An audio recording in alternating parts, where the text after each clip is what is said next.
Howdy, historians. Welcome to Unit 1 in the Discovery Project Landmark Moments in American History. Today we're going to be looking at colonial America. So this will be your introduction to the topic. This will give you the necessary background information you need when you are analyzing documents throughout the rest of this week, throughout the rest of this unit. So background with a little bit of information to help you understand the topic. This is what we call the context, right? If any of you guys have ever seen the movie Star Wars, in the beginning of all the Star Wars, they scroll some text up the screen to tell you what's been going on. That's giving you the context. Context is a skill that we're going to work on a lot in this class. So I'm going to give you the historical context you need right now to be able to understand the documents that we're going to analyze later about colonial America. So let's hop right into it. The first thing we actually need to do in talking about colonial America is we need to talk about the Spanish a little bit. So the Spanish come over. Most of us know the little rhyme. In 1492, Columbus sailed the ocean blue, and he stumbles upon the Bahamas. He stumbles upon an entirely new continent that really most of the world didn't know about up to this point, that Europeans outside of the Vikings definitely didn't know about. And he puts in this massive chain effect of events that completely changes the course of world history. And Columbus is sailing for the Spanish. So the Spanish are able to eventually build just an absolutely massive empire in the Americas. So they're the first to explore. They're also the first to colonize. They're going to primarily be colonizing Central and South America. So in South America, they're going to overtake the Inca in Peru and find just massive amounts of silver and some good food like potatoes. And then they're also going to take over the Aztec in Central America and modern-day Mexico and find massive amounts of gold. So the Spanish are not just the first to explore and the first to colonize, they're also the first to find wealth in the New World. So they eventually came over and started to make permanent settlements and establish some very advanced civilizations that did have some cultural blending with the natives that they encountered, and eventually also with the African slaves that they would bring over.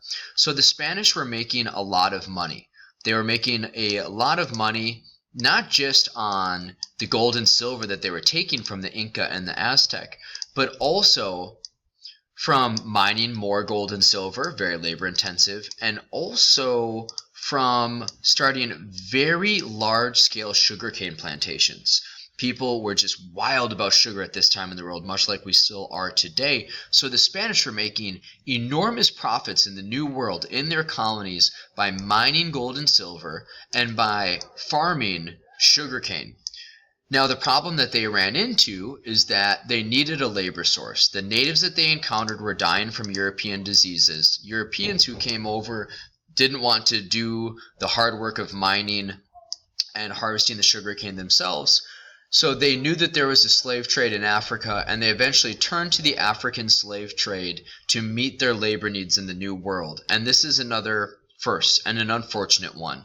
And it's an example and it's a precedent that's going to be followed by other European colonizers in the New World. When you need a labor force, turn to African slaves. And this is something that the English colonists are going to do as well. So the Spanish are the trailblazers. They're the trendsetters. They're the first to explore. They're the first to colonize, the first to start gaining wealth, the first to start sugarcane plantations, and the first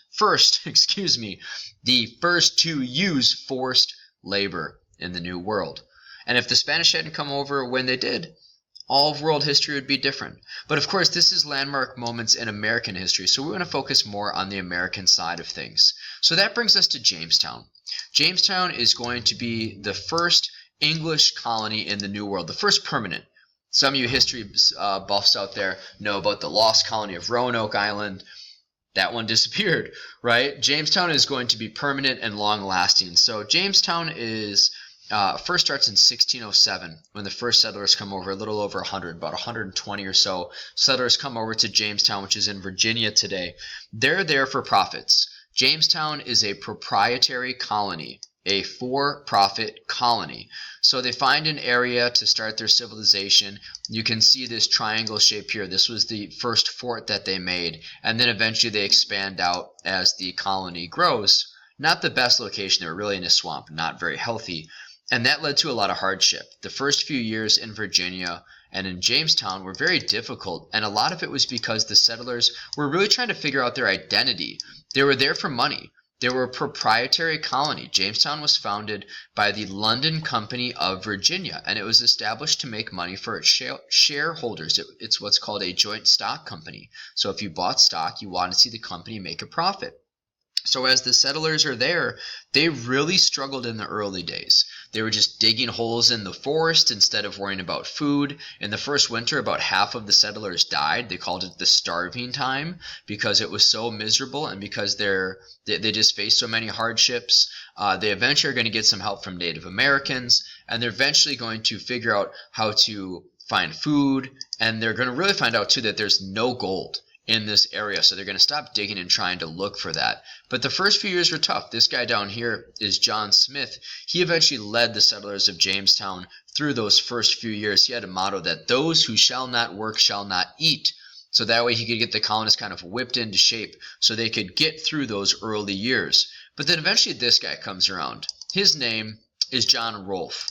John Rolfe came over, and what he eventually decided and tried is that they should grow tobacco. So in 1612, under the leadership of John Rolfe, Virginia had their first tobacco harvest, and it went really well. Before you know it, they were able to grow tobacco, so they had found their source of profits, and tobacco is really going to become their identity. But much like the Spanish, as they're making these profits, eventually they're going to need a source of labor. And in 1619, the first slaves arrived in Jamestown. They were sailing under a Dutch ship, and somewhere around 20 slaves were sold to the settlers at Jamestown in 1619. So a year before Plymouth is even started, we have slaves in the colonies working in Jamestown, and the number of slaves is just going to grow over time. So Jamestown is establishing some important ideas for us about profit in the New World, about economics in the New World, and about labor. They're also showing us through those early struggles that hardship is going to be a common aspect of the colonial experience for the English as well. The other thing that was very important that the settlers of Jamestown helped establish, hide all of our pictures, is self-government. So in Jamestown, the colonists wanted to make their own rules. This is going to be a very common idea we're going to see throughout American history, that we want self-autonomy. We want our own government so we can make our own rules, and we want a government there that's going to be able to protect our rights. So in Virginia, at Jamestown, they established something called the House of Burgesses. And the House of Burgesses was their elected representative government. It started meeting in 1619. In that year, the colony of Jamestown had about 2,000 people in it, and the first meeting in the House of Burgesses had their royal governor, 6 royal officials, and 10 planters. So just 17 people representing 2,000 people or so in the colony, but they were there to represent them. And that's an important aspect of the representative democracy that we live in today, that we have a representative government. And eventually the House of Burgesses is going to grow and become more sophisticated and turn into a bicameral representative legislature, right? Bicameral means 2 house, just like our Congress today that has the House of Representatives and the Senate, and then the Legislative Assembly, a group of people that's going to make the laws. So the House of Burgesses laid the foundation for what will eventually become our Congress. And Jamestown and the settlers of Virginia laid down the foundation for representative government. So we see a lot of important things from Jamestown, whether it be representative government or the influence of agriculture and tobacco and profits, the influence of important individuals like Smith and Rolfe, the fact that it's going to be difficult to figure out how you're doing things in these colonies, but also the idea that, there's promise. There's a whole new world in the colonies and lots of things to come explore. So the second major colony is Plymouth. Plymouth is founded in 1620.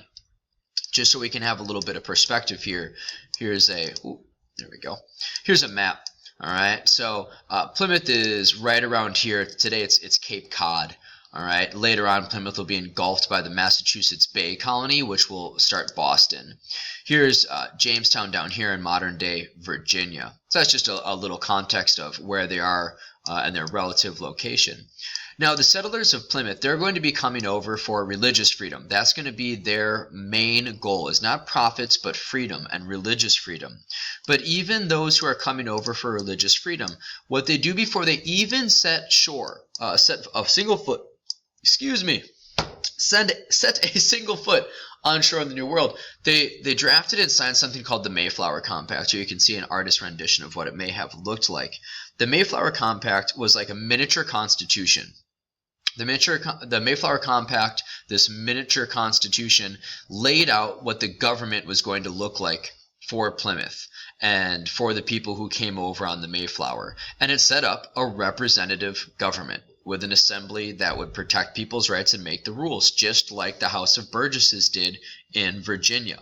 So this idea of self-government is a common one that we're going to continue to see, and something that the Mayflower Compact upheld. So it's a little mini constitution that's based on representation and self-government. So all the men signed it before they came ashore, saying we're going to make and follow our own rules, and we'll be able to read some of that later on in the unit this week. So very different from Jamestown, because they're here again for their religious freedom. They're going to eventually have to find a way to make profits too. That's going to come later. But their main goal is to come over and build a model religious city so that way they can practice their purified form of Protestantism. That's where the term Puritan comes from. So they're seeking an area where they can practice their religion freely, something that many other immigrants to the New World, to the colonies, to the United States of America will look for as well. They were big on independence in a lot of ways too, and religious freedom. Even the way they structured the Puritan church in Plymouth and Massachusetts was very independent. There was no bishops. There was no overarching kind of leader of the church. Instead, each congregation was given independence to practice their Puritan faith in the ways that they wanted to. You still had to be Puritan in Massachusetts, and that's why we're going to see some other colonies spring up, like Pennsylvania for the Quakers and Maryland for the Catholics, so that way everyone can find a place to practice their religious freedom. So there'll be some toleration, and it was made easy to have some religious toleration in the colonies because there was so much space for it.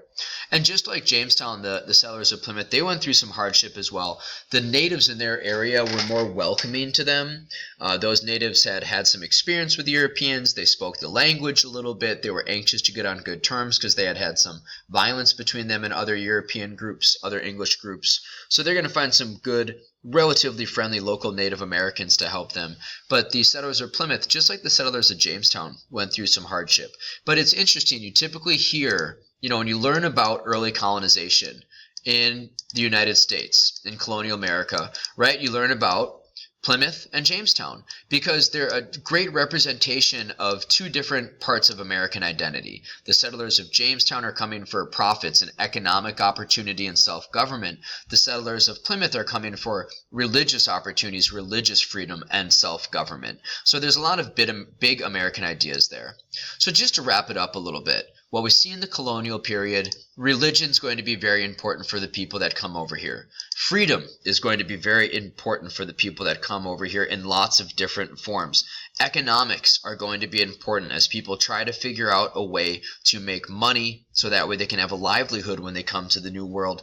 And government is going to be incredibly important. Well, we want rights. We want to have our rights as Englishmen. We want to have rights for all men that are here. We want representative governments, and we want to make our own rules. We, the people, want to be making our rules. We don't want to be told by our European monarchs, by the English king, what we're supposed to do. So the Spanish are the trailblazers, and then the settlers of Jamestown and Plymouth are showing us important ideas about religion, freedom, the economy, and government. So, as we look forward, you've watched your introductory video. Make sure that you take the quiz that follows this video and then participate in the discussion. You can find that stuff on our class page. Get that done today. Don't leave it off for another day. Wednesday-ish, you should go through and do your guided short answer document analysis questions that you can find on our class page. And then Friday or Saturday, you should take care of and complete the multiple choice question document analysis that you can find on our class page. If you have questions, make sure that you're letting me know. Remember that with these videos, you can pause them, you can rewatch them, you can go back and get the information again if you need it. So hopefully you have a good idea of the big picture here and the historical context of colonial America. So that way, as we go and start to analyze some of these documents, you can understand why this colonial period was so important and a landmark moment in American history. See ya!